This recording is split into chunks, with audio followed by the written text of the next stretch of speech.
ಹೆಚ್ಚುತ್ತಿರುವ ಕೊರೋನಾ ಪ್ರಕರಣಗಳ ಹಿನ್ನೆಲೆಯಲ್ಲಿ ರಾಜ್ಯ ಸರ್ಕಾರ ಶುಕ್ರವಾರದಿಂದ ಕಟ್ಟುನಿಟ್ಟಾದ ವಾರಾಂತ್ಯದ ಕರ್ಫ್ಯೂ ವಿಧಿಸಿದ ನಂತರ ಉಡುಪಿ ಹಾಗೂ ಮಂಗಳೂರು ಸಾಮಾನ್ಯ ಜೀವನ ಸ್ಥಗಿತಗೊಂಡಿದೆ. ಅಗತ್ಯ ವಸ್ತುಗಳ ಖರೀದಿ ಸಮಯ ಮುಗಿಯುತ್ತಿದ್ದಂತೆ ಜನರು ತಮ್ಮ ಮನೆಗಳಿಂದ ಅನಗತ್ಯವಾಗಿ ಹೊರಗೆ ಬರದಂತೆ ತಡೆಯಲು ಪೊಲೀಸ್ ಇಲಾಖೆ ಜಿಲ್ಲೆಯಲ್ಲಿ ಪೊಲೀಸ್ ಪಡೆಯನ್ನು ನಿಯೋಜಿಸಿದೆ. ಮಂಗಳೂರು ಕಮಿಷನರೇಟ್ ವ್ಯಾಪ್ತಿಯ ಆಯಕಟ್ಟಿನ ಸ್ಥಳಗಳಲ್ಲಿ ಬ್ಯಾರಿಕೇಡ್ ಹಾಕಿ ಸಂಚಾರ ತಡೆ ಹಿಡಿಯಲಾಗಿದ್ದು, ಅನಗತ್ಯವಾಗಿ ಓಡಾಡುವವರ ಮೇಲೆ ಪೊಲೀಸ್ ಕ್ರಮ ಕೈಗೊಳ್ಳಲಾಗುತ್ತದೆ. ಇದಲ್ಲದೆ ಪೊಲೀಸ್ ಆಯುಕ್ತ ಎನ್ ಶಶಿಕುಮಾರ್, ಡಿಸಿಪಿಗಳಾದ ಹರಿರಾಮ್ ಶಂಕರ್, ವಿನಯ್ ಗಾಂವ್ಕರ್ ನೇತೃತ್ವದಲ್ಲಿ ಪೊಲೀಸರು ವಾಹನ ಸಂಚಾರ ತಪಾಸಣೆ ನಡೆಸುತ್ತಿದ್ದಾರೆ. ಇನ್ನು ಉಡುಪಿ, ಕುಂದಾಪುರ ಕಟ್ಟುನಿಟ್ಟಿನ ಕ್ರಮ ಜಾರಿಗೊಳಿಸಲಾಗಿದ್ದು, ಮೆಡಿಕಲ್ ಬಿಟ್ಟು ಉಳಿದೆಲ್ಲ ಅಂಗಡಿ ಮುಂಗಟ್ಟುಗಳು ಸಂಪೂರ್ಣ ಬಂದ್ ಆಗಿದೆ. ಉಡುಪಿ ನಗರ ಬಿಕೋ ಎನ್ನುತ್ತಿದೆ.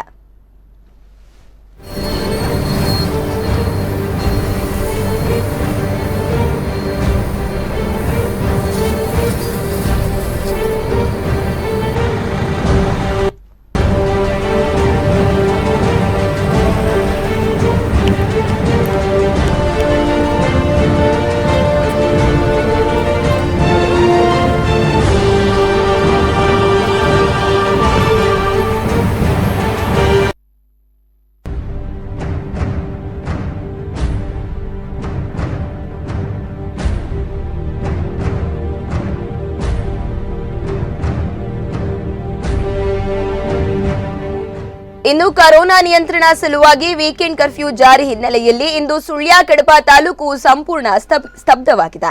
ಸುಳ್ಯ ಕಡಬ, ಸುಬ್ರಹ್ಮಣ್ಯ, ಬೆಳ್ಳಾರೆ, ನೆಲ್ಯಾಡಿ, ಉಪ್ಪಿನಗಡಿ ಪೊಲೀಸರು, ಆಯಾ ಪ್ರದೇಶಗಳ ಪಂಚಾಯತ್ ಅಧಿಕಾರಿಗಳು, ಕೋವಿಡ್ ಟಾಸ್ಕ್ ಫೋರ್ಸ್ ತಂಡ 10 ಗಂಟೆ ಆಗುತ್ತಿದ್ದಂತೆ ಎಲ್ಲ ಅಂಗಡಿ ಮುಂಗಟ್ಟುಗಳನ್ನು ಬಂದ್ ಮಾಡಿಸಿ ಗಸ್ತು ತಿರುಗುವಿಕೆಯಲ್ಲಿ ನಿರತರಾಗಿದ್ದಾರೆ. ಸುಳ್ಯ ಕೇರಳ ಗಡಿ ಹಾಗೂ ಮಂಗಳೂರು ಬೆಂಗಳೂರು ರಾಷ್ಟ್ರೀಯ ಹೆದ್ದಾರಿಯ ಗುಂಡಿಯಾ ಚೆಕ್ ಪೋಸ್ಟ್ ಸೇರಿದಂತೆ ರಸ್ತೆಯಲ್ಲಿ ಸಂಚರಿಸಿರುವ ಪ್ರತಿಯೊಂದು ವಾಹನಗಳನ್ನು ಪೊಲೀಸರು ಕಟ್ಟುನಿಟ್ಟಾಗಿ ತಪಾಸಣೆಗೆ ಒಳಪಡಿಸಿದ್ದಾರೆ. ಪೆಟ್ರೋಲ್ ಪಂಪ್, ಮೆಡಿಕಲ್ ಹೊರತುಪಡಿಸಿ ಎಲ್ಲ ಅಂಗಡಿ ಮುಂಗಟ್ಟುಗಳು, ಸಂಸ್ಥೆಗಳು ಸಂಪೂರ್ಣ ಬಂದ್ ಆಗಿವೆ.